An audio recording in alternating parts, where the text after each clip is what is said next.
Welcome back, everyone, to the Chip Lunch Podcast. It is fantastic to have you along with us, as always, and a little bit different. Why are you laughing? Because Peter and I are both like, oh. Oh, sorry. Yeah, I like to do that. I like to surprise people by starting There's an audience. So, yes, there are two other people joining me on this podcast today. Joel Revival, as we like to call it. Manda is joining us as a guest co-host. Welcome. Thank you. It's nice to be back. It is nice. It's nice to have you on here. And you usually come on, like, there was the first one we came on was your Chip Lunch, and then you usually come on with an agenda. Is that what you're planning today? No agenda. You did have something. Just... Didn't you have beef to deal with? Perhaps with your husband?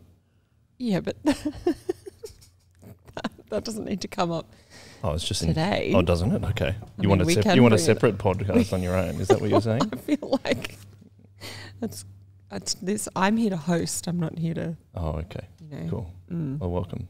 But just so everyone knows, there is beef. There is beef with your husband. Will uncover at some point. Oh, podcast beef. Sometimes. Podcast beef. Welcome to you, Pete. Welcome to the podcast. Thank you for coming on. Thanks, Joel. Sometimes people like to come on here, something gets recorded and put out there, and then people get upset about what's being said on the podcast, so they have to come on the podcast to have their right of rebuttal. And Amanda seems to have an issue with the proposal story that her husband said on a couple of episodes ago. So that's what I'm referring to. He got it all wrong. He got it. Was it completely wrong? Not completely wrong, but a few of the details were wrong. Wow. So at some point that'll come out. I'll look forward to hearing that. A few of the details that were really focused on, I was like, that didn't even happen. Really? Yeah. Okay. And is he convinced they did? Seems to be. Yeah. If you put it on tape, as we like to say. Anyway. Okay. What's one Nothing thing? big. Can hardly wait. Nothing concerning. Pretentious. Just, Anyway. Anyway, Pete is the Pete's the focus of today. So. Guest co-host. Stop talking about yourself. I could co-host if you like. Oh. We might need to get you and Zach on for a counselling session. Maybe we do that. Yeah. That might work. Yes, welcome on to the podcast, Pete. Thank you for coming. You've come all the way from a far-flung area of the Shire, Main Bar. Yeah, people say that, but I know people that travel in the Sydney area travel a lot further than we do. It's kind of about half an hour to get here. Yeah, okay. That's not too bad. Which is, and it's a beautiful driveway. It is beautiful. Did you say driveway? Yeah, we see it as our driveway. Oh, yeah. Okay. I was like, that's a long driveway. It's a nice but I see way to view it. Yeah. It is a good way to view it. It even has a water crossing. It does. At Audley. Well, you can't always cross. Yes. Sometimes it's flooded and you have to go around the long way. That would be annoying. And on one occasion, since we've been there, that was flooded. That was blocked as well because the road had gone. We had to go right round through Helensburgh. Oh, right. On one occasion, a year or two ago. We've only lived there for just under 2 years. Oh, have you? You moved there recently? Yep. And you said you're doing building work there as well. We are. We rebuilt the house, so we were actually using it as a holiday house. And we were going there for a couple of days a week, and my son was living there with his partner and one child at the time, and we would go out there for a couple of nights, and then we rebuilt it, and it was building site for a year, and then we moved out, and the front yard is still a building site. Oh, is it? Yeah, we're building a pool, and there was a lot of concreting done. Yard. Yeah, to fit a pool in there. There's a pool, not a very big pool, 7.4 by 3.6. Okay. My wife like wants a plunge pool. My wife, Bigger than a plunge pool. Probably bigger than a plunge pool, but Plunge bigger pool than for couples. Only a plunge pool if you dive off the front veranda, which my wife is worried about. She thinks there are some silly people in the family. Oh, I thought she was worried that you'll do it. I said there are some silly people in the family. According Silly to or her. fun? I didn't say who they weren't. Have you seen those videos on Instagram where people like get out of bed and then just jump off a gigantic high platform into a pool or into like off rocks into? I think sounds vaguely familiar. Yeah. So that's your inspiration. I admit nothing, but the pool is actually being filled today. Oh, is it? Oh, wow. Yeah, we can't use it yet. But So when you get home today, do you reckon it's going to be ready for you to jump in? No, but it might be tomorrow morning. But we're not allowed to jump in it yet. It's got to be chemicalised and checked and officially handed over to us. Yeah. Yes. Certified, I believe the word Certified is the technical word, yeah. Yep. Cool. Well, as I said, welcome to the podcast. Thank you. Manda, do you want your guest co-host? You want to ask the first question? Oh, I'd love to ask the first question. Peter, how do you like your hot chips? Oh, how do I like my hot chips? Well, I just usually salt, and I don't mind a bit of vinegar. Oh, see, we've had a lot of people with I vinegar. will have it with tomato sauce, but yeah, either way. I don't mind a bit of tomato sauce, but salt and vinegar, salt and just plain salt or chicken salt. Ooh, both. And maybe, well, either. Either, yeah. Yeah. And vinegar's all right, bit of vinegar. Vinegar from the shop or vinegar from home? This is what I always wonder. I think it's usually from the shop because, no, I don't think I ever put vinegar on chips when we have them at home, which we do quite often. So I was thinking of buying them. At home, I would just have them with salt and no tomato sauce, or probably no sauce. Do you have your own chicken salt at home? Or you just... I don't think we do, no. Yeah, it's a good move. Because there's a huge battle on this podcast between me and Braden and Ethan, they both prefer chicken salt, and I prefer salt. And Sandy, to her credit, has tallied up everyone who chose what, and chicken salt is still winning at the moment, unfortunately. Okay. I believe Manda's chicken salt too. I am isn't she? chicken salt. I'm either way. I feel like you're a man of the classics. Joel would like you to be a man of the classic. Well, I say salt is classic, and You're trying me to come down on the no chicken salt side. 100%. Yeah. That's right. I'm trying to convince you. He's But I just suggesting that no plain salt is for classy people. It is also, as I said, I think on a few episodes ago, Is this a status thing, is it? plain salt was made by God. Chicken salt was made by man. You did say that. Okay. You can't argue with that, can you? No, you can't. That's No, right. That's going to swing a few people when they come on the podcast. I better look like a good Christian. I'm so godly. Salt. Plain salt. Plain salt. Where do you get your chips from, Yeah, Peter? great question. Do you have a favourite spot? No. Okay. Does Main Bar do I mean, hot chips? occasionally I buy fish and chips. Not very often when I'm out and I need some lunch or something. Not often, but I would probably have chicken salt when I did that. But we don't have chicken salt at home. And we have chips quite regularly, sometimes air fried, sometimes baked in the oven, wedgies. So variety is the spice of life. Oh, yes. Yeah, so potato different ways, really. Yeah. Yeah. I had the other day. I had I don't know what it was, Wagyu fat chips, and it's like really thin, like slices of potato, but like compressed together and then cooked in like a big rectangle, and you would cut it up. That was an interesting way of presenting potatoes. Okay. Yeah, we That's now it. You sound like you've you're got me so thinking. bored. We're both just like... We have potatoes in lots of different ways. One way is to microwave them and then squash them and then put them in the oven with some, so they sort of then get baked. And so like mash them a bit. I mean, I like sour cream on my potatoes. Ooh. Is that allowed? Oh, Yes. it's allowed. Is that, yeah? Yes. And salt as well. Yes, if salt's there, everything's fine. And I wouldn't put chicken salt on my that's sour right. cream. Not with the sour cream. No. No, you wouldn't at any time.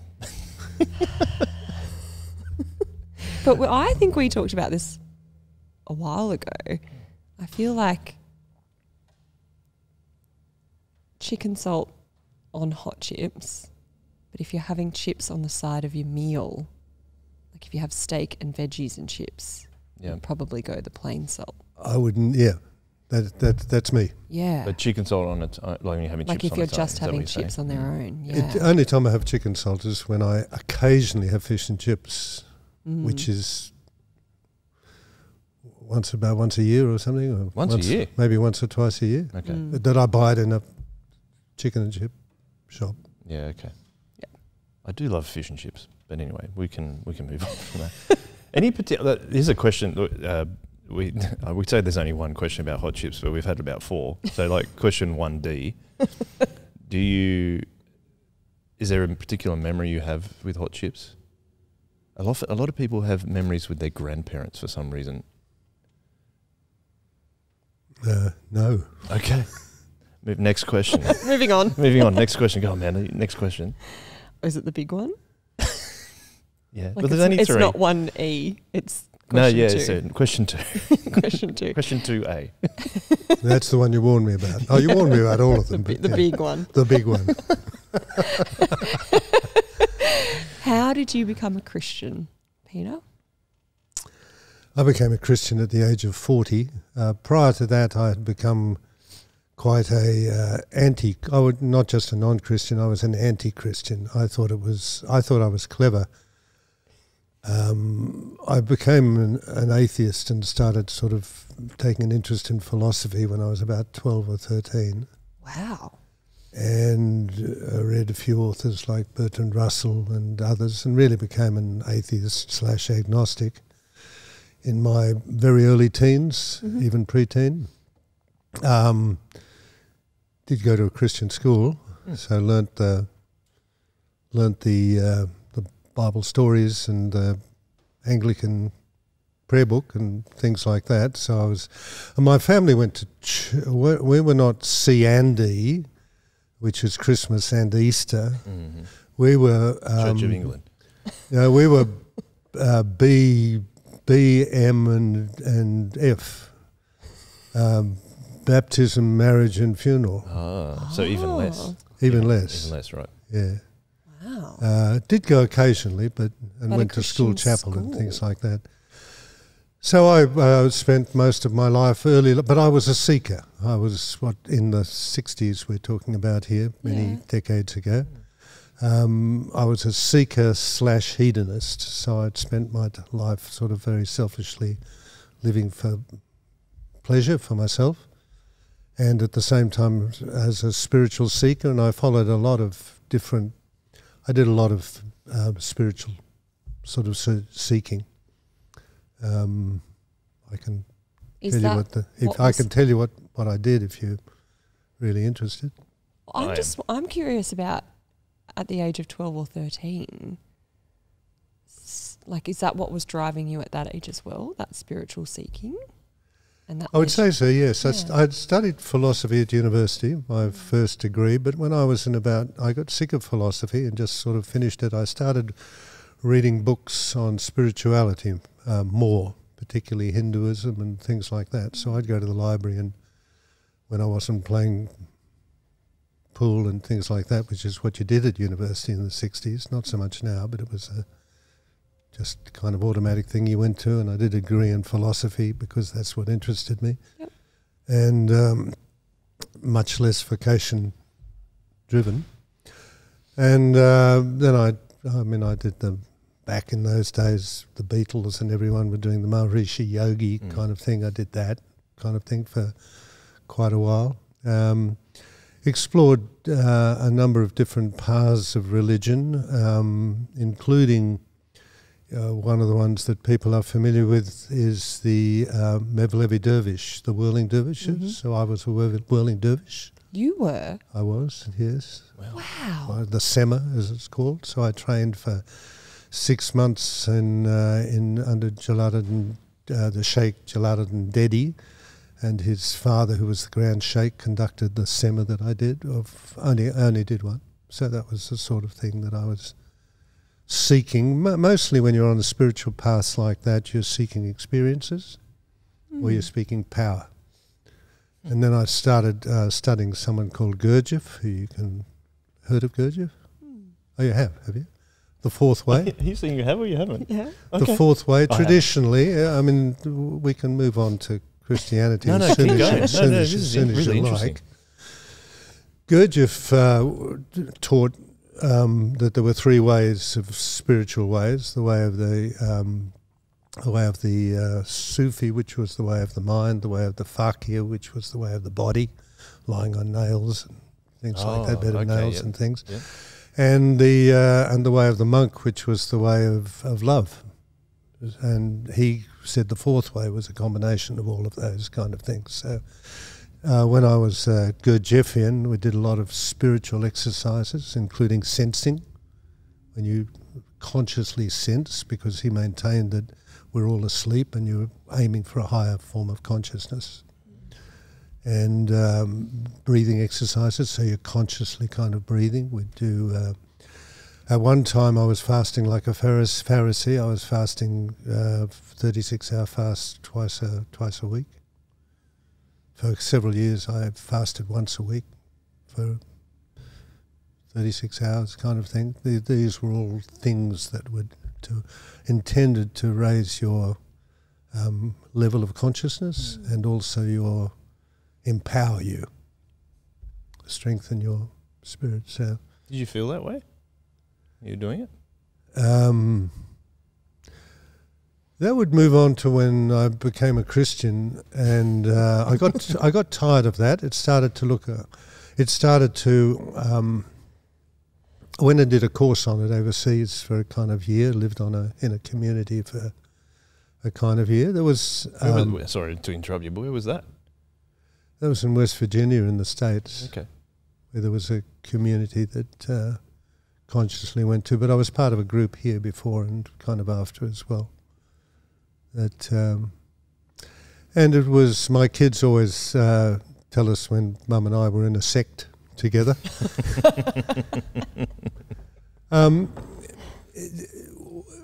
It wasn't in the sense that we ever felt that we were kind of, you know, what happens when you're in a sect and you start to get under control of the leader. I knew a few people that sort of tried to do that kind of thing, and but we never felt we were, when they were there were sort of rules that you were supposed to obey, but if you didn't, there were no consequences kind of thing. It was very much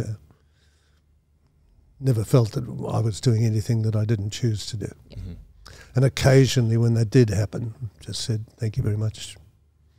Not doing that. No thanks. No Yeah. thanks. So never felt as if it was kind of cultish in that kind of ever being dominated kind of way. And my wife Lynn came along for the ride more. She'd been raised as a Christian, stopped going to church in her teens.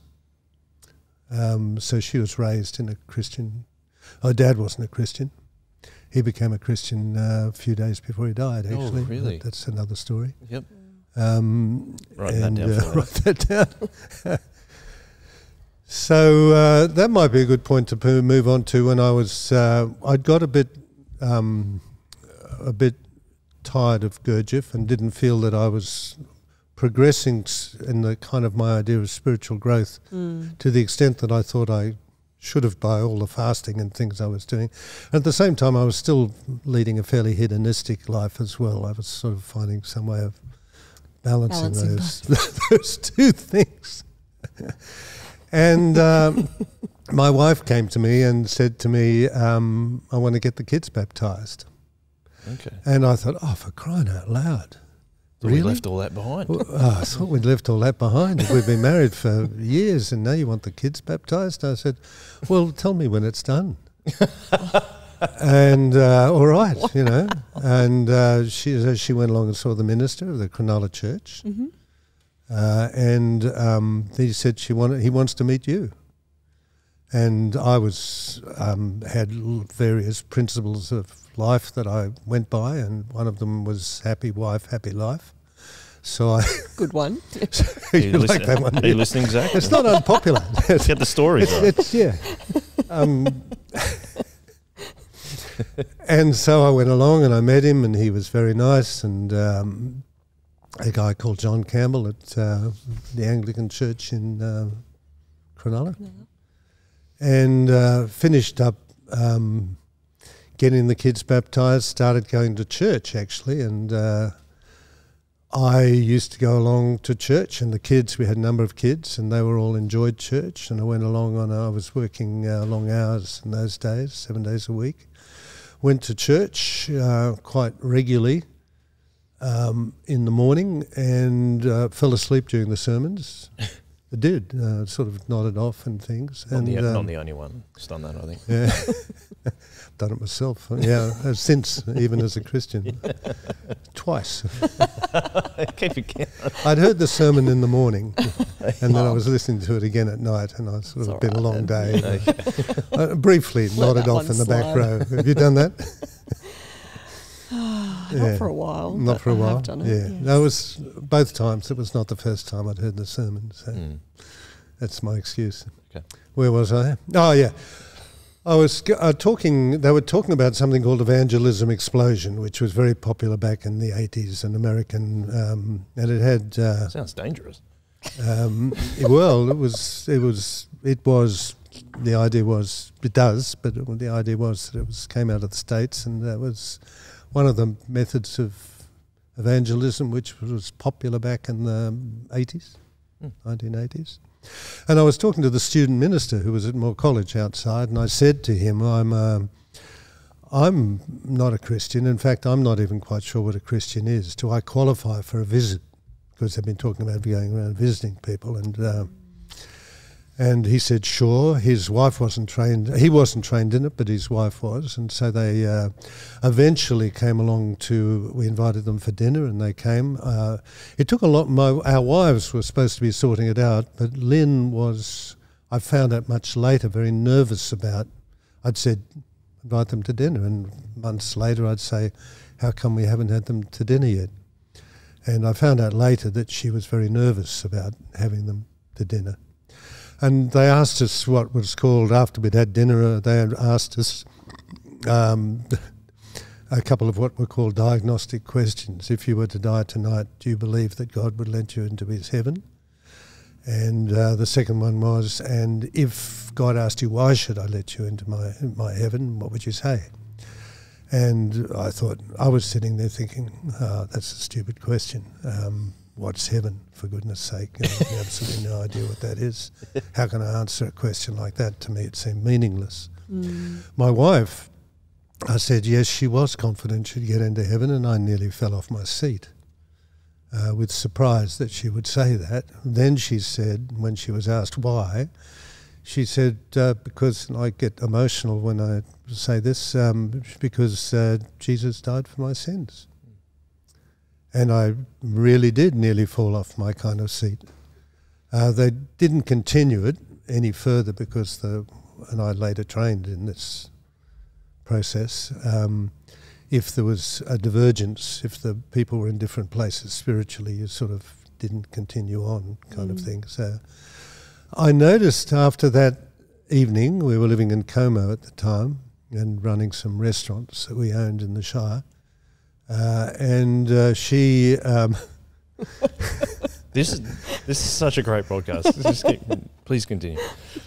This is turning out to be the longer version. I can do a shorter version. No, I'm enjoying it. But yeah, tell me to move along. I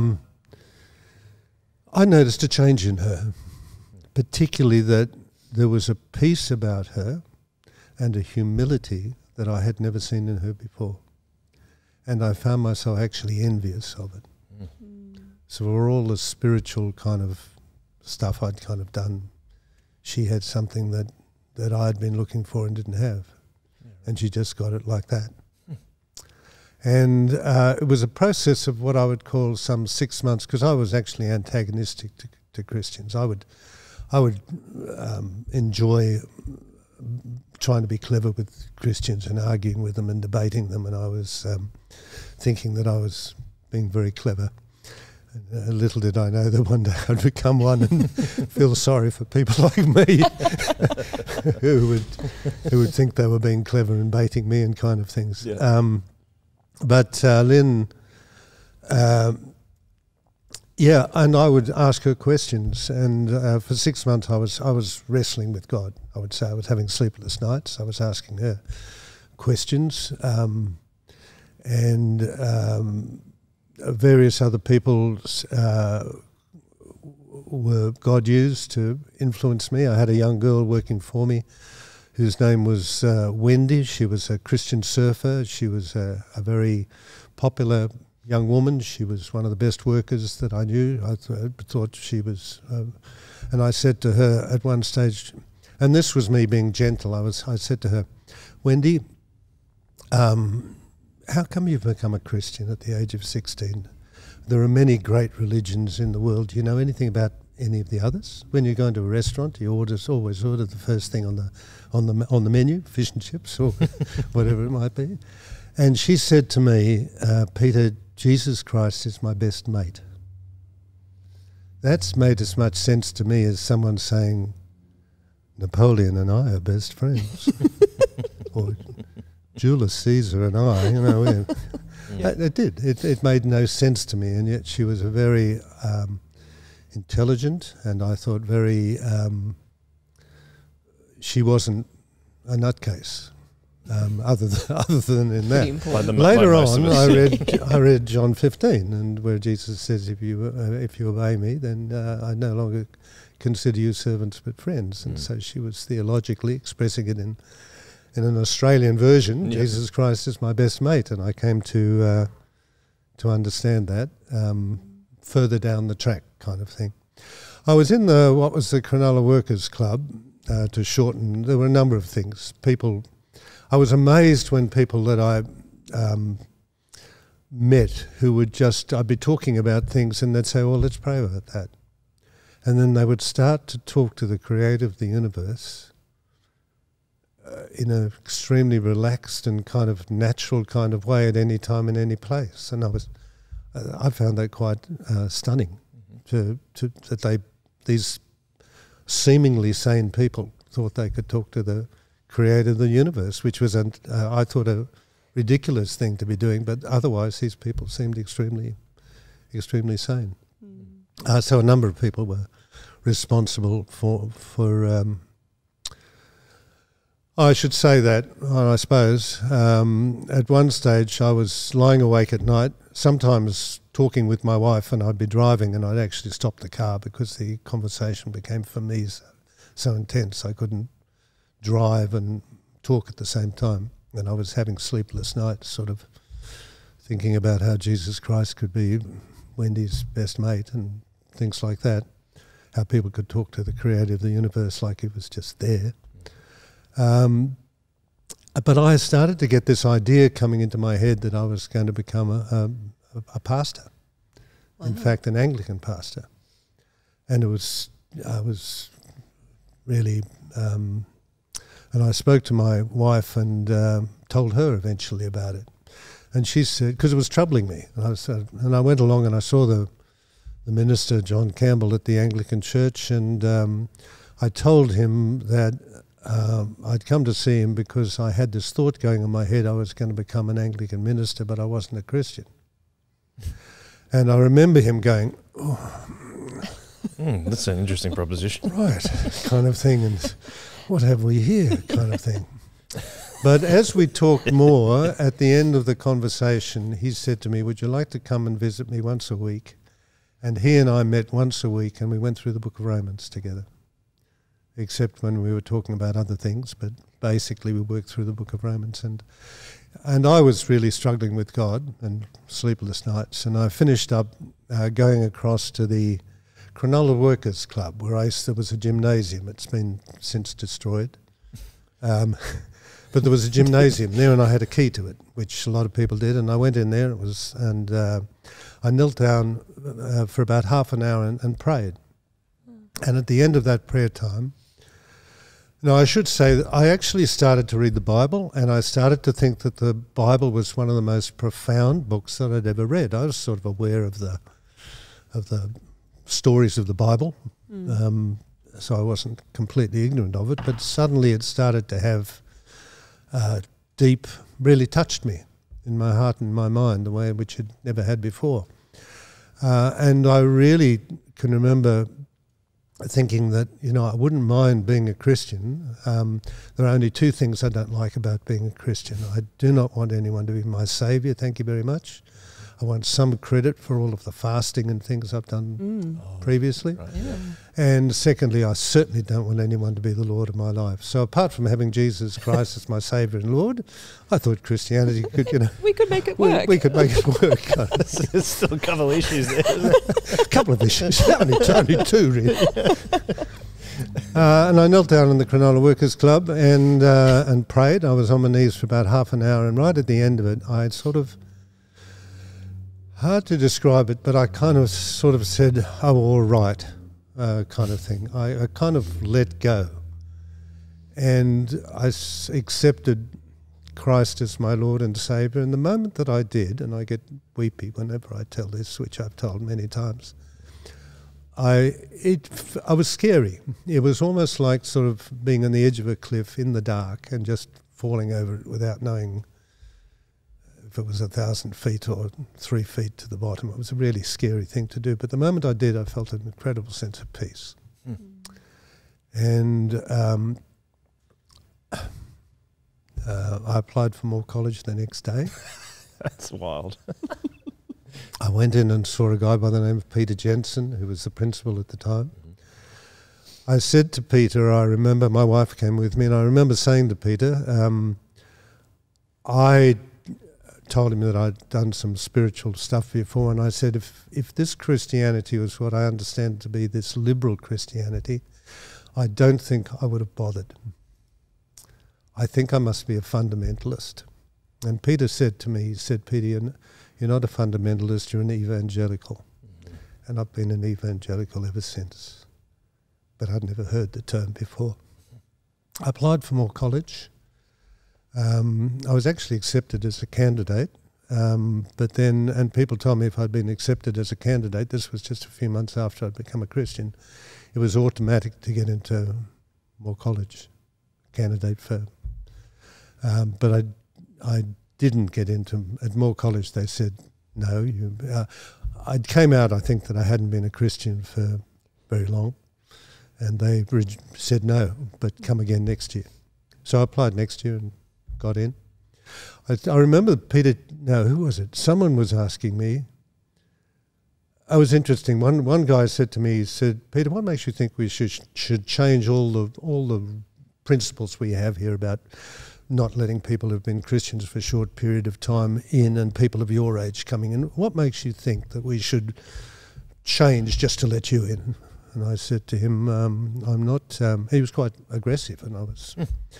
And I said to him, I'm not. I have to apply because I felt that I had to for peace of mind.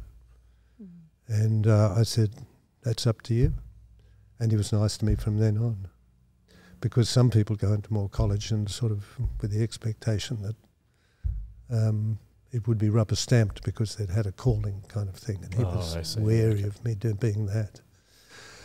Then it was actually Peter Jensen, because they interviewed you. You got interviewed by a pair of people 5 times in the one day. You went into an interview and you had 5 interviews with different people from more college lecturers in the diocese, people in the diocese.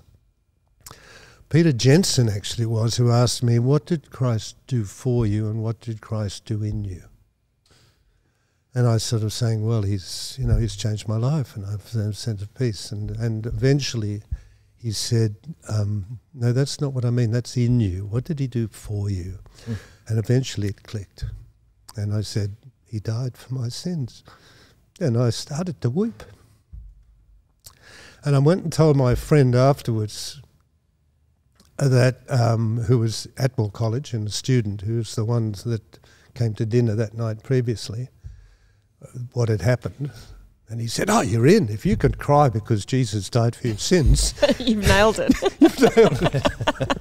Rubber stamp. Yeah, you'll get in. So they accepted me for Moore College. I found it I found everybody else. I was the youngest Christian in my year, the second oldest person in my year.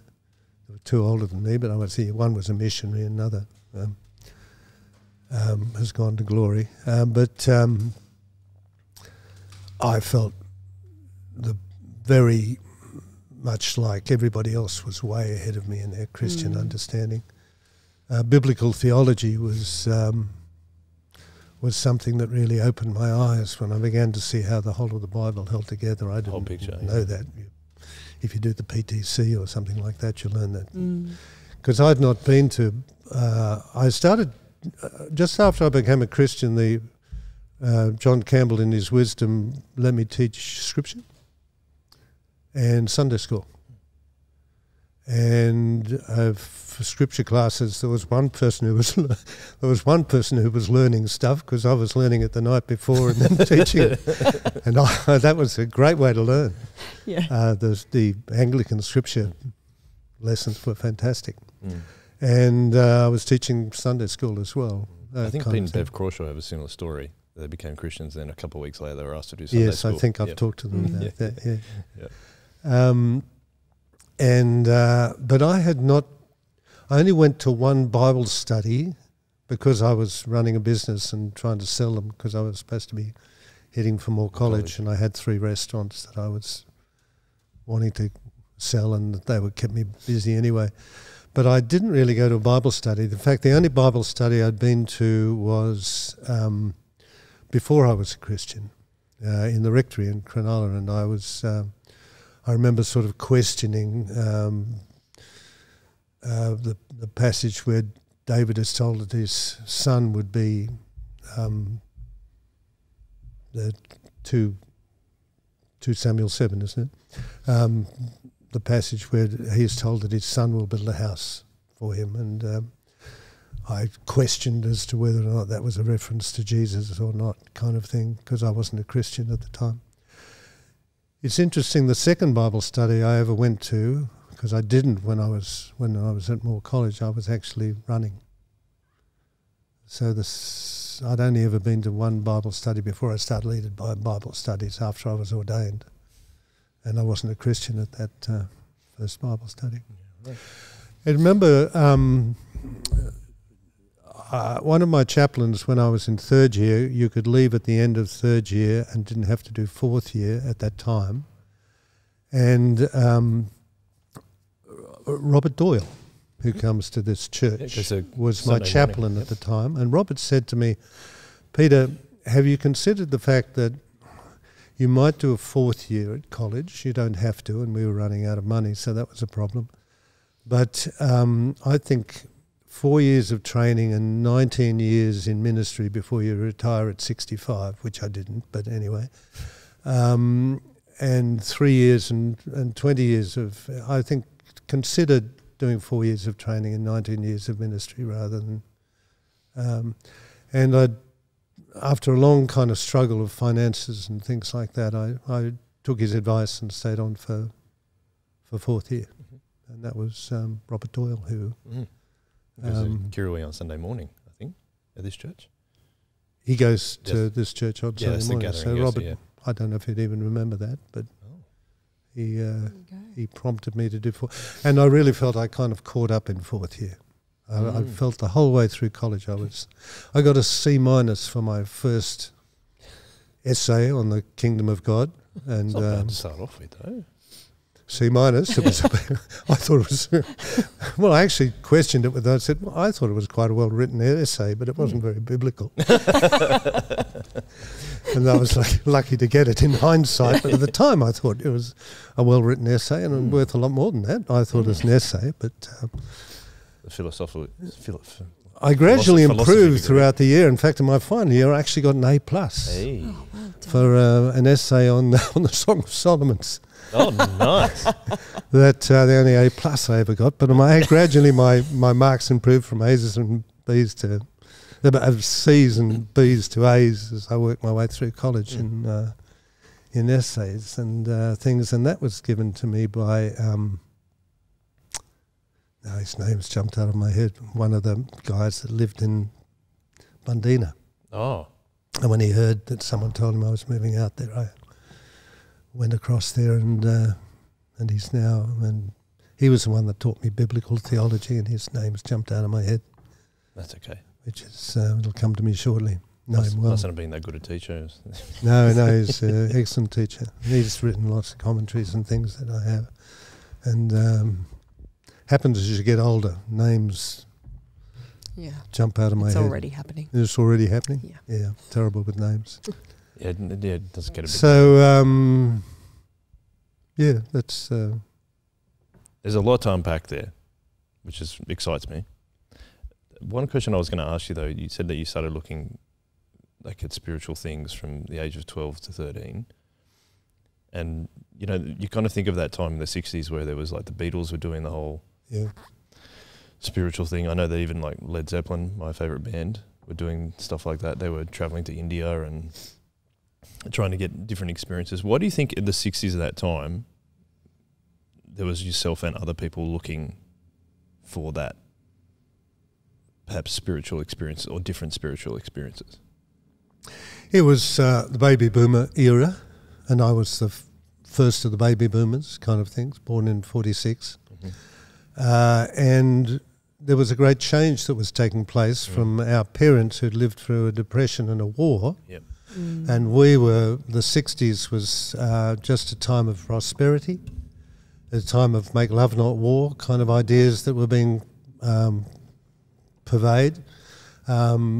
We thought it was an exciting time to be living in, and there was just that real sense of freedom, where you could go to university and study philosophy and do what you like kind of thing. There was no fear that you wouldn't get a job afterwards. It was a time of prosperity after a time of our parents had lived through depression and war kind of thing. You had World War One, depression, then another World War. Yeah, well, my parents were born just at the end of World War One, but they lived through the depression as children, and as my father was, a pilot in the war kind of things. Was he?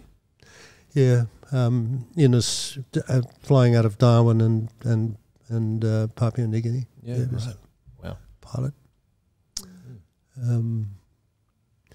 So very different kind of upbringing that we baby boomers had. A huge cultural shift, right? Huge cultural shift that came place there. It was seen at the time to be something of a golden age. Like an awakening from the dark times of what you were just talking about. Yeah, very much so. Yeah. Wow. And I think that was what was going on then. That's crazy. And so what do you, like you said, you became a Christian at 40. What do you think you were looking for all that time prior? Because you said you felt at peace when you became a Christian. I did. And I think it's a great... What was I looking for? People that are on spiritual paths are usually looking for power over others, or they're looking for heightened experiences, such as the whirling dervish kind of thing. I saw myself as being someone who was free, that I could do whatever I wanted, and that was a little bit 1960s kind of idea kind of thing, and so I would do spontaneous things. I realised when I became a Christian that real freedom, and Paul talks about this at the end of Galatians, once you accept Christ as your Lord, then you're free. And prior to that, you are a slave to sin. And it was amazingly, when I did accept Christ as my Saviour and the Lord, I felt that sense of peace, an extraordinary sense of freedom. And I did really have that sense of being no longer bound and restricted in a way that I really hadn't understood until I was freed from it by the work of the grace of God and the work of the Holy Spirit. So like with the 60s and the experiences you were looking for freedom, but you didn't find the true freedom until you became a Christian? Is that... I thought I was free. Right? I thought I was free. Yeah. But I came to realise quite extraordinarily, when you accept Christ as Lord, that's the way to freedom, which is paradoxical, I think, and hard to understand if you haven't experienced it. And did you grow up in the Shire mostly? No, I was you had a few references to the Shire, but no, I was brought up on the land in just outside of Canberra on a sheep, wheat, cattle station, which now is Canberra. Okay, right. Expanded that far. Oh yeah, and far beyond. We were about 3 miles outside of the edge of Canberra, out towards the Cotter River. I used to catch the Stromlo. Mount Stromlo Observatory was there. Have you heard of that? It was Yes, I think so. Yeah, it was an observatory on the way out there, and I used to catch the Stromlo bus with the astronomers' kids into school every day, and walk. Was there a lot of them? And walk a half mile after school. I'd walk a half mile up our driveway. Bring him back. Yeah. Okay, I was just actually looking on the map, but yeah, I know what you mean. And it's the area is called Western Creek. If you know, Canberra at all, you may know there's a number of suburbs called Western Creek. Well, our property was Western, and Western Creek flowed through our property. It was out. The road went out from Yarralumla, and you went past the turn off to Government House. Yep.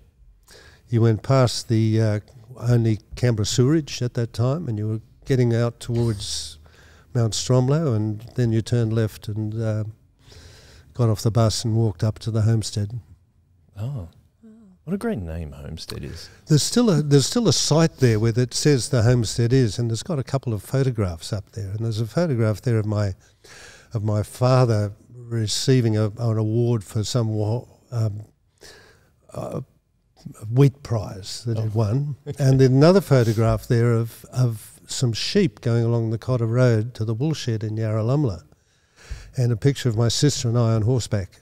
I would have been about 12 or something like that, taking the sheep, which was one of my favourite activities when we had shearing, and we'd take a number of mobs of sheep up along the Cotter Road to the shearing shed, and there's a photograph that only my sister and I would recognise us, but that's us on our horses. So was your desire to seek experiences just caused by not wanting to be a farmer? I know. I feel like suffered from. that picture is not what I was. Well, I'm a bit torn on that. Where the property got taken over, because it's all leasehold in Canberra, not freehold, and but my father was he got recompense for all of the improvements you've made on the fencing and the superphosphate and the pine trees and everything else. And he took me out on the other side of Lake George one day, and we looked at a property there, and he was thinking of buying it, and if I'd said that I was going to take it over, take it over, he would have bought that. One of the things I suffered from was extreme hay fever.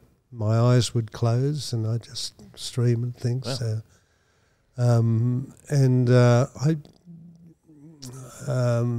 there was a part of me that wanted to stay on the land, and still feels.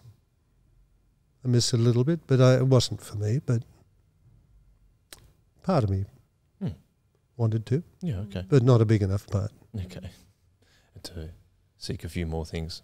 So I went off at the before the property was taken over. I worked in the public service for just over a year, and in the Department of Territories, which doesn't exist anymore. We were we had 6 territories. The main one was Papua New Guinea, and we don't have that anymore. So the department no longer exists. Okay. Been absorbed into the Department of Interior and the Department of External Affairs. Oh. Sounds like you know the what do you call that? The word's gone out of my head. Talk about forgetting things. I've just forgotten the entire word of. Anyway, well, let's move on. And then I moved over and I spent 7 years in England. So when I was okay. Because there's so much in your life, Pete. Service. Well, I've been alive. Why did you go? I've been alive longer than you have, you see. So. It's true, just a couple of years. What did you do? Far more stories than we have. I know, right? We're just like weirdos that stayed in the Shire. Maybe we should have our own spiritual experiences and then come back. I'm a bit wary of my sort of testimony, because people sort of it's a bit odd, perhaps, and whenever anyone gets saved, it's just a wonderful, it's wonderful powerful story. And I don't think people tell me sometimes, my story is so boring, and I think I've never heard a boring. That's right. Story. That's why we do this podcast. Yeah, exactly right. Yeah. You can see how, like yourself or other people, how God works in everyone's lives so differently. Well, God's grace extends even to sinners like me. Yeah, that's right. All of us, not just you. No, all of us. Yeah. Can you give us a brief overview of why you went to England for 7 years? Yeah, I wanted to get out of Australia was one thing, and I also had started doing a lot of theatre work and things like that. So I went over there and I applied for the Royal Academy of Dramatic Art. Okay. And I studied there for 1968 to 1970. I was at the Royal Academy. Right. And started working in theatre, acting in England, and then back here in the... came back in right at the end of 1974 and worked here for a while. I worked in state theatre companies in Old Tote, state theatre companies in New South Wales, in Sydney, Melbourne, South Australia, Adelaide, Tasmania, as well as some other companies and things. So I worked for a few years back here in mostly theatre, but TV, radio, movies. So you were on TV? Yeah. Yeah? What shows were you in? Country Practice? That's You know, what you I s- was going to say. You know, you said there were things that, that if I didn't Best want to left answer the unsaid. question, there were. Oh, okay. Yeah. You don't want to say that? Okay. that's I fine. will tell you. The first thing I did when I came back here was a show called Number 96, Okay. which was... Heard of it? No. I'm looking it it was up one right of now. the first, and it was a bit outrageous, nudity and all those Ooh. I was things. going to say. And I had to, I played a... Oh. It broke ground for introducing controversial subject matter because of its risque content. Yeah, I'd never Ooh. heard it. Can we cut that from the podcast? And I played, you might cut this as well, I played to someone who had committed incest with his sister. Oh, wow. And one of the main characters there, I had to try and, no, he was going to stab me with a knife. And I was trained as a serious actor, and I went up and I said to the guy, because it was all sort of done, and I said, we've got to have this knife wrestle kind of thing, can we rehearse it? And he said, if you want it kind of thing, and he put my hand up, he put his hand up like that, and he grabbed my hand and we did it, that'll do kind of thing, and then we filmed it. Wow. So it was kind of, I thought that's, I didn't Bit know, ad I'd never hoc. heard of Number 96, and my agent, I said, what is it? And she said, Just a show. just a show. Just do it. Just So a I new was- drama. Yeah. That was the first. Tell you what, there's a few episodes on YouTube. We'll have You can watch those Yeah, later. we'll have a Joel. watch. We'll have a watch party after this. Goodness me! I think you'll have trouble finding it, I think. What's the? Peter's had them removed from every platform. What's the? I was in a ABC show called Kirby's Company. That was probably... Only did one season of it. It followed a show that was quite well known called Certain Women. When that closed, ABC did Kirby's Company, and I played one of the Kirby brothers. Who was I can't remember the name. I was the eldest of the three brothers. My youngest brother was a guy called Tom Burlinson. You know Tom? That name's very familiar. Man from the Snowy River. Oh, He I played may have a lot heard of it, but things yeah. like that. So he went on to have a long career in things. And who also was in it? Willie Fennell, who was a famous radio actor, but you probably wouldn't know him. This isn't you in it, is it? What?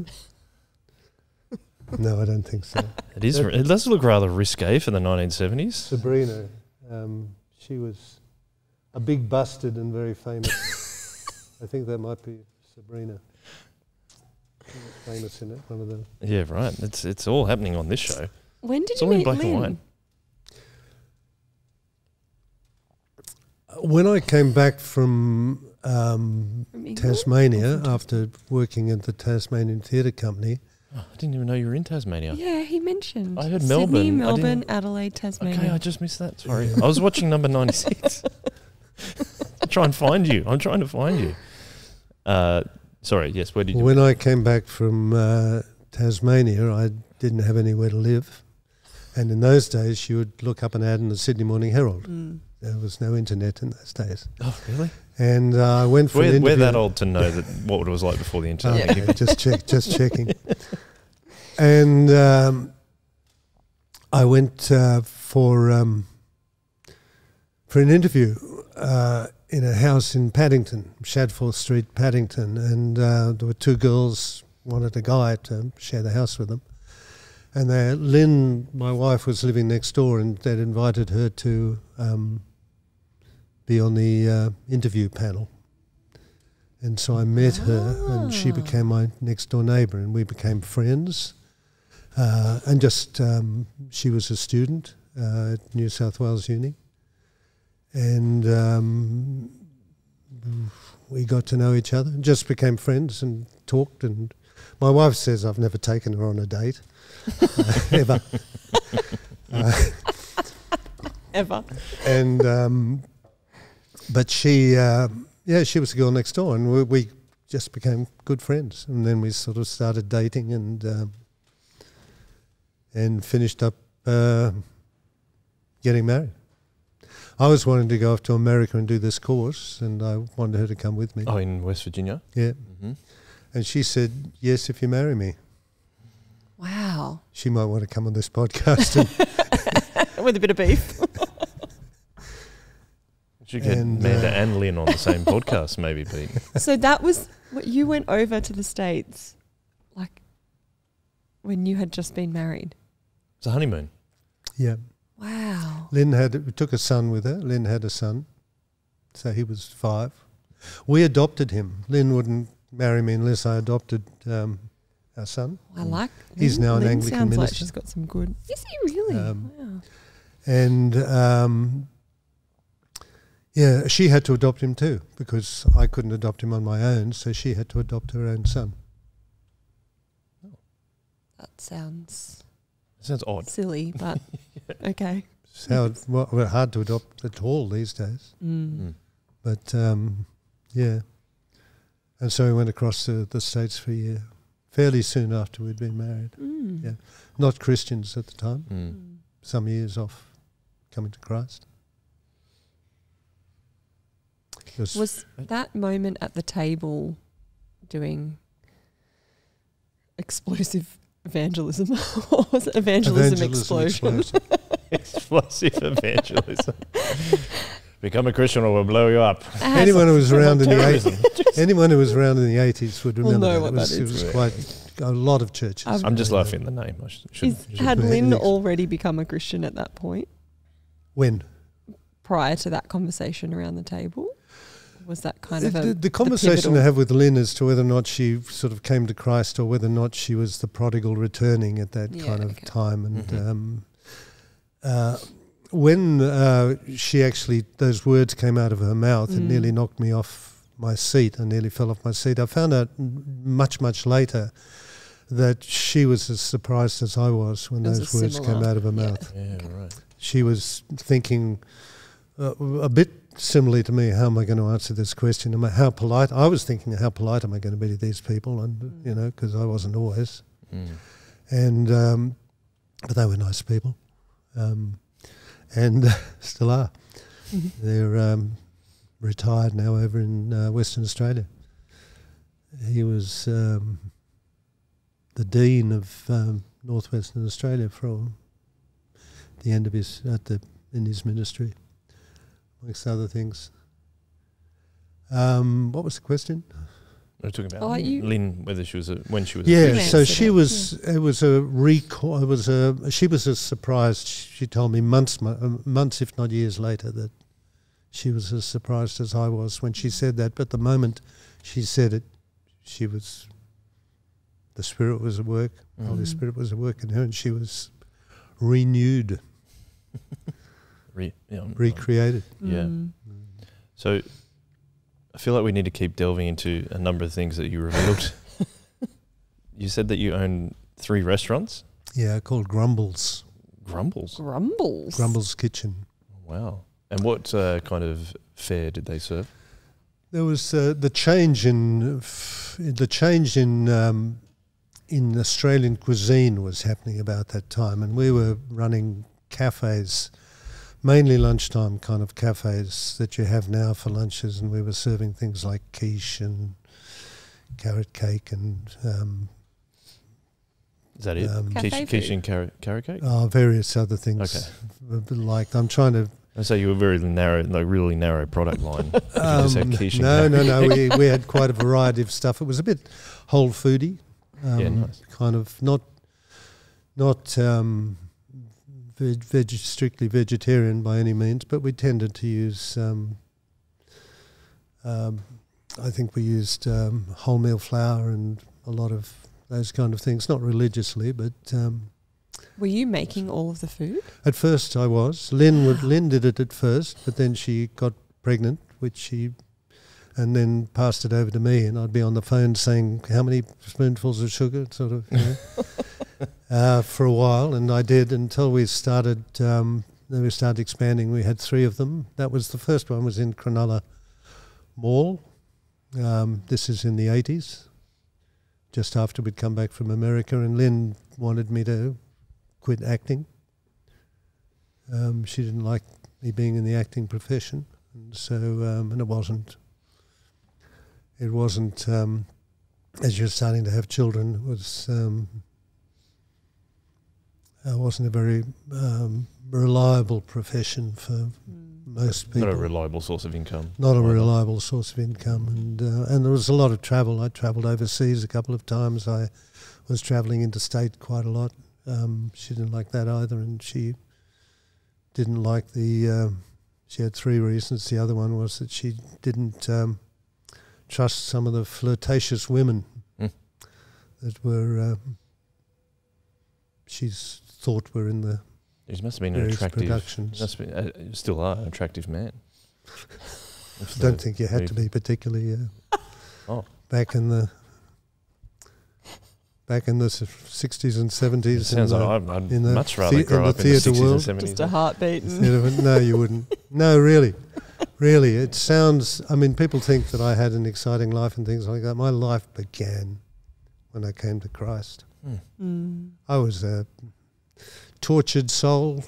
Probably that's not an exaggeration. And there was a tremendous relief and a sense of peace and joy. And the moment I gave my life to Christ, I felt God's love. And it was quite an extraordinary experience. And I felt that sense of peace and God's love surrounding me, and it's never left me. Just because you said before that when you applied to go to Moore College and got in, you had to sell the restaurants to be able to kind of, I'm guessing, to kind of fund going to Moore College. Still had one when I was in first year. In fact, our chef resigned, and as chefs do, and I had to come and... Chefs do that. I had to come out here at sort of 4 a.m. and do the cooking, and staff came in about 7:30 or something. I'd hand over to them and slip back to Newtown to go to chapel at 8:30, I think.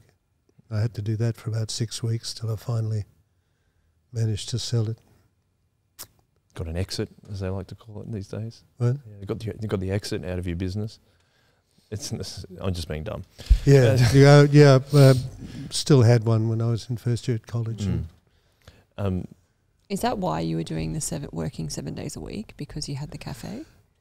Because I had a cafe and it was 7 days a week, and we had no experience of really business or of restaurateuring, and Lynn was the brains and I was the brawn. I was working long hours. Yep. Yeah. Long hours, 14-hour days, and I got 2 days off in the first year. 7 days a week. Even when we were going to church, I was going to the restaurant first and just checking things were right, then coming back and going to church and then checking it again. But by that stage, we had 3 of them, and I was we had about 25, 30 staff and employing chefs to do that. So my role became very different. I was cook and chief bottle washer in the early days. And Wendy, she finished up working for the Department of Evangelism. Oh. for quite some time. Would you describe her evangelism as explosive? Sometimes not. No, she was she was a very fine young woman, and is now a very fine, not so young woman. Yeah. With grown-up children. Yeah, right. So if you went to Bible college and you gradually got better marks, which is great, I'm assuming that you became a minister after that. I did, yeah. So what was the story there? Like, where did you get placed after that? I was the assistant minister at Narrabeen for 2.5 years. And then I got appointed director of Bulli, and I was there for 11 years, and our kids grew up there. Well, 4 of them went through went through the schooling, finished schooling there. Then we went off as missionaries to Southeast Asia for a spell. Sorry, my reaction there is that you just keep dropping all this extra information. Like, what? Like, haven't you done? It's unreal that, like, you've acting, Bible college, owned a business, then went to Southeast Asia on mission. It's pretty impressive. Well, I'm impressed anyway. It sounds more glamorous than perhaps it was. Well, I'm not saying it's glamorous. Look, Lynn and I are just people that are fairly kind of flexible, and we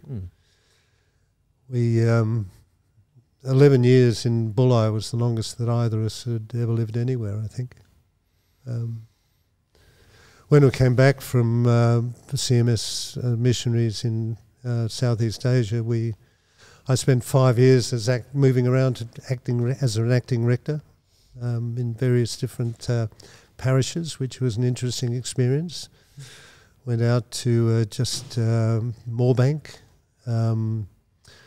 Marrickville for 2 years. That was the longest one I did. South Carlton, Vaucluse, Balmain, Darling Street.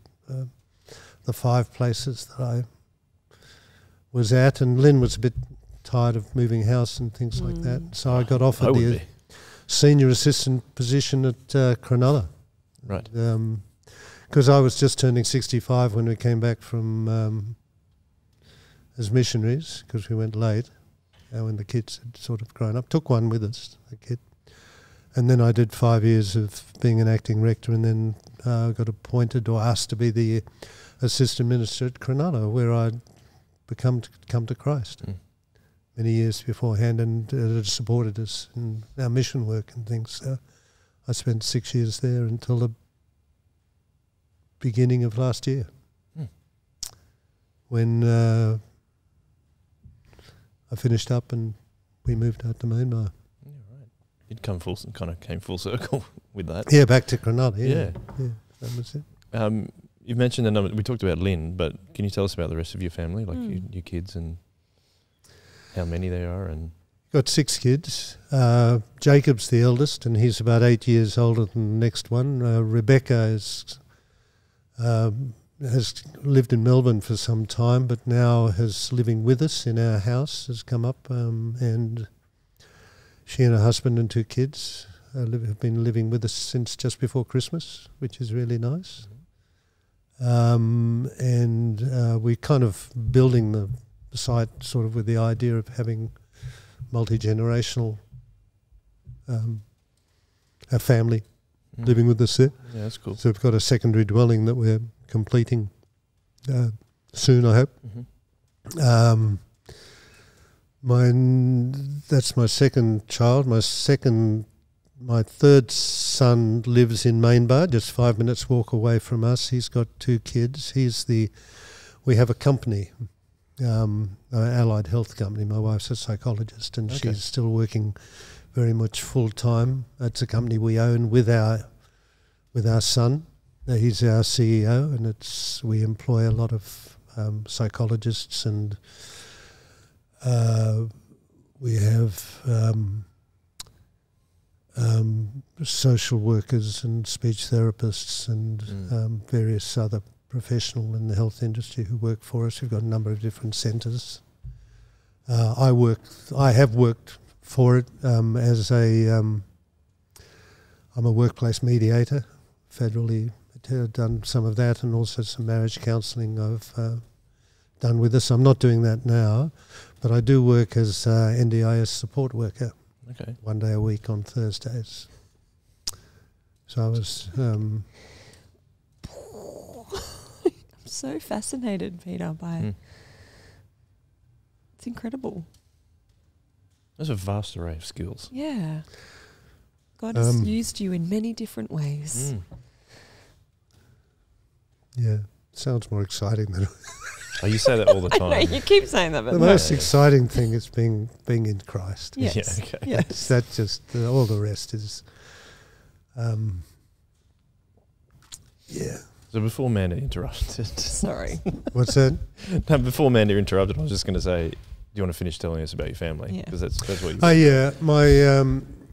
My fourth child is a carpenter, and he's the one that's kind of really... I'm an owner-builder, but he's the one that's was going to be doing his building course, and I needed to become an owner-builder so he could work on it. And he works in a company that with the second son, who's the kind of project manager for our build, and my third son is the site manager and carpenter, and the fourth son is the project manager, and they have a company that builds temporary structures.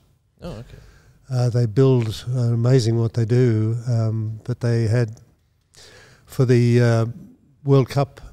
They had a number of different projects of things that they were building. They build temporary structures. Sometimes these things cost... They built the Shakespeare Theatre in the Round. You aware of that being there? They put that together. Okay. All right.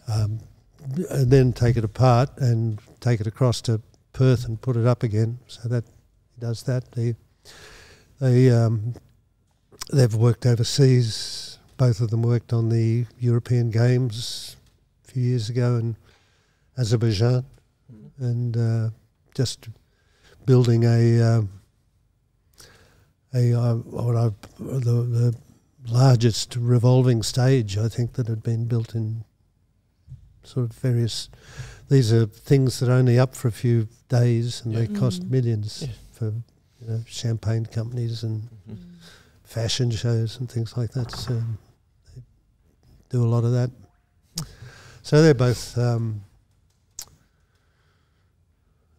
some of them, I've got 10 grandchildren. The eldest is only 2 years younger than my youngest daughter. I think he's 26. He's a carpenter. Hang on, what about child number 5 and number 6? Child number 5. No, hang on. What about it's? I think fourth son is fifth child. I think my third son is the CEO of our company. Yes. My fourth and fifth children are the work in that company that I was talking builders. About. Yeah, and my sixth child, who's quite a bit younger than the middle four, who are just 2 years apart. I think she's 28. She also works for the company as one of our area managers. Oh, okay. For the Allied Health Company. For the Allied Health. We've got about 100 staff. Oh. It's quite a large... Yeah, right. It's grown. Under my son's... he developed my wife's business. She had one psychologist working for her and a few interns, but since he just joined us, it's sort of built. He's an entrepreneur. Yeah, very cool. Good on him. What has God taught you? I ask everyone who's a parent on this podcast, what has God taught you about being a father? Or through being a father?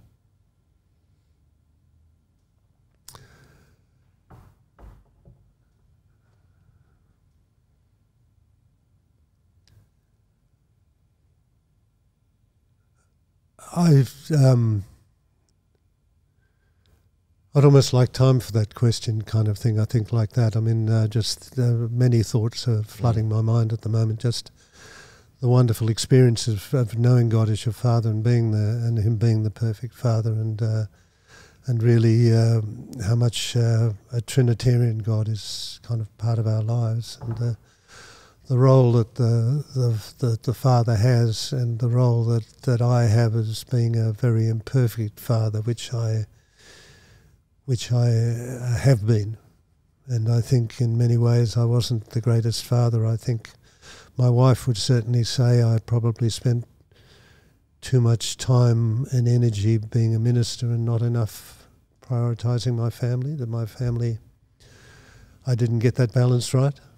If in a way, I think trying at the moment to make up for my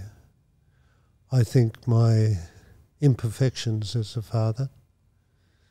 My kids would be more generous than I am, but now that I see myself as still being my father, even to my 50-year-old son, and being a grandfather are kind of things that I see as being available to my kids. You never stop being a father, even to when your kids are. The eldest is 50 and the youngest is 28, and the others are around the 40 mark. One's 40 today. Oh. Happy birthday. Yeah. So what's God taught me about, what's being a Christian taught me about being a father? It's taught me a lot about being a husband, I would say. And one of the things that I do remember reading a lot of books, and you've just got me scattering around a little bit, but I do remember coming home when I was working long hours and having my kids would jump on me, and I'd carry about 3 or 4 of them into the house and sort of cuddle them and things like that. And I do remember reading some books on fatherhood and saying in which you should always let your kids know that your wife comes first. Mm. And I was convicted of that when I would come in with the kids all over me and things, and Lynn'd say, "What about me?" And I'd say, "Hang on a minute, you're an adult, you can wait, I'll come and kiss you but you can wait 2 minutes," and they're young. When I did that, I and this is just a demonstration of, I think, a much broader thing. I started saying to my kids, "Hang on, I've got to greet your mother first, I'll be with you in a minute." And so I learned something, that the greatest gift that a man can give his children is to love their mother. And that is something that I think I got from reading a lot of Christian books about marriage and about parenting.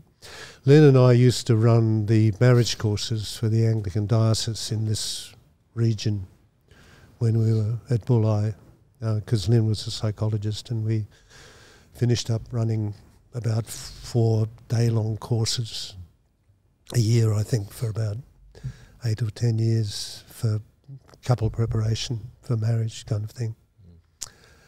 And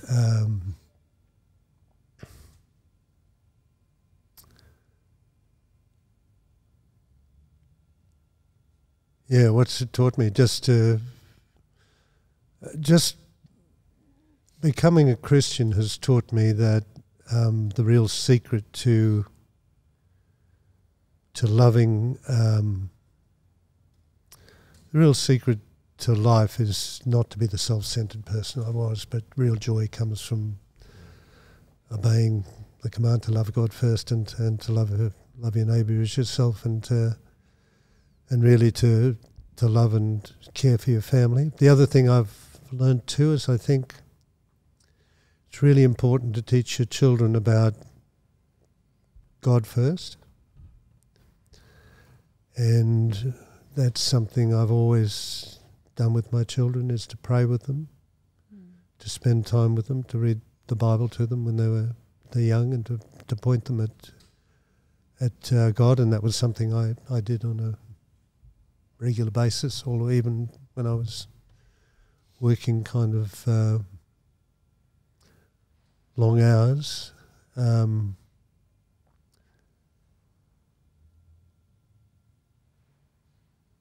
and to teach them that the secret to life is to know God and to love Him and to love others, and to understand too. I think that very much that church family and the priority of, and that's one of the things I struggle with at the moment sometimes, is because not all of my children are actively attending church, and just to prioritize for them how important your church family is.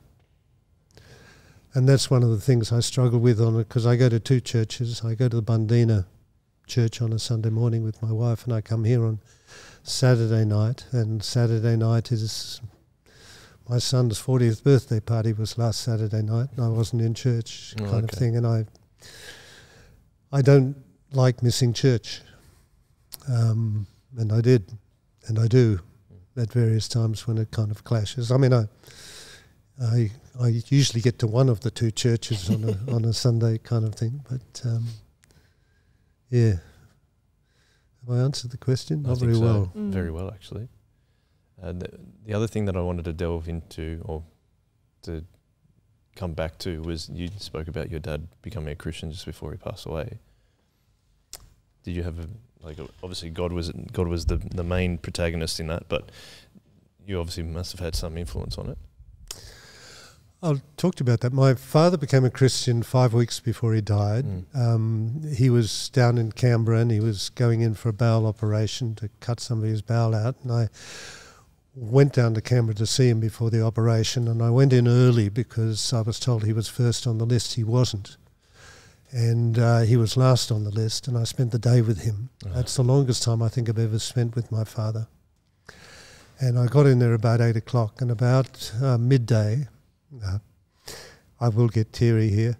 It's okay, by the grace of God, I was able to lead him to Christ.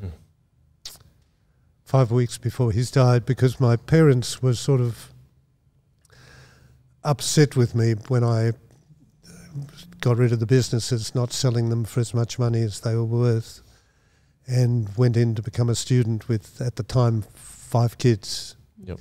They thought I was nuts, and I was more like, they were not happy with me and thought I was being irresponsible with money and all sorts of things, and thought we were fanatical Christians kind of things, because we did more than get baptised and married and more than MBF. Yeah. More than the MBFs. Bad enough to become. I love my parents. So my dad became a Christian 5 weeks before he died, and he talked about it afterwards. He remembered it, and I believe I'll see him in heaven.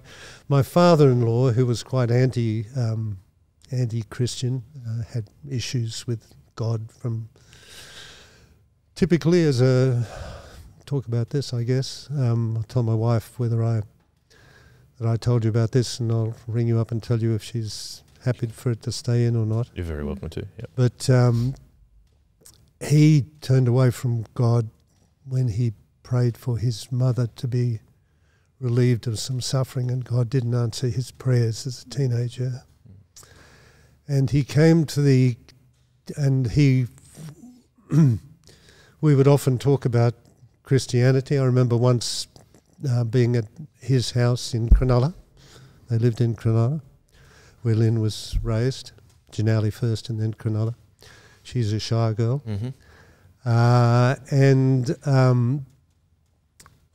He said to me, "Oh, Peter, why don't we go out the front and sit down and have a beer, and you can try and convert me?" And I said to him, "Oh, look, the Bible verse for today is, thou shalt not cast thy pearls before swine, John. Let's go out the front and just have a beer."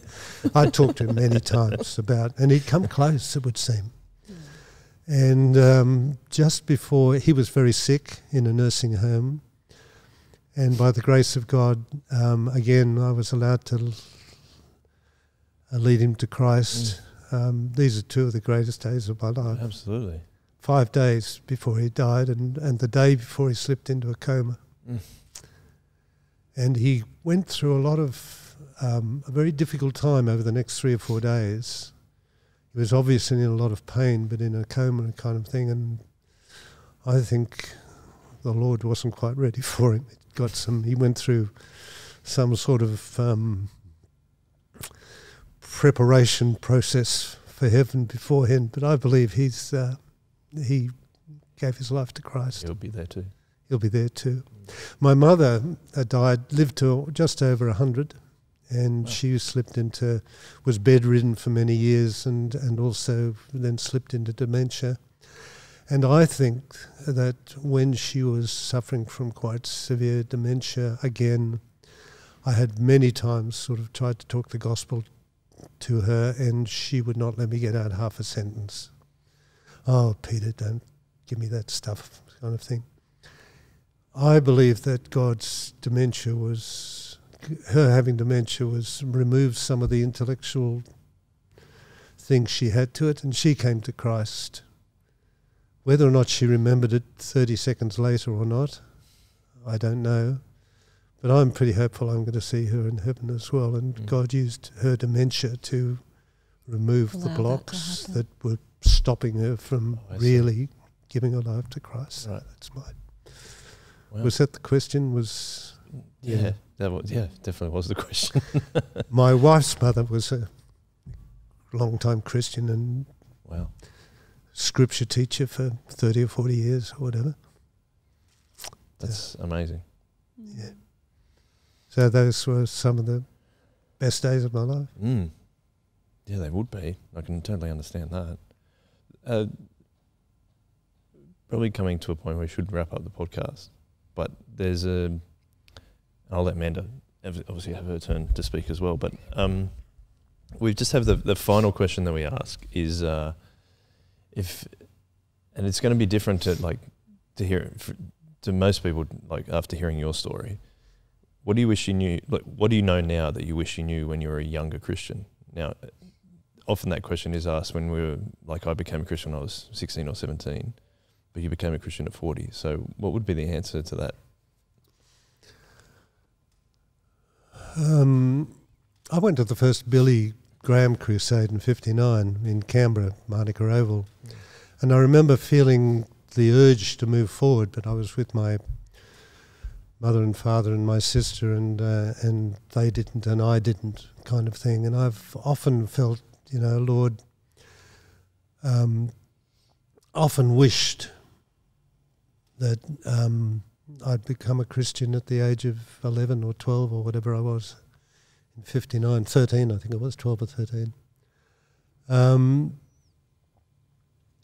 And I spent the first part of my life pursuing the desire for happiness, and I was looking for meaning in life. At the same time, I was pretty hedonistic.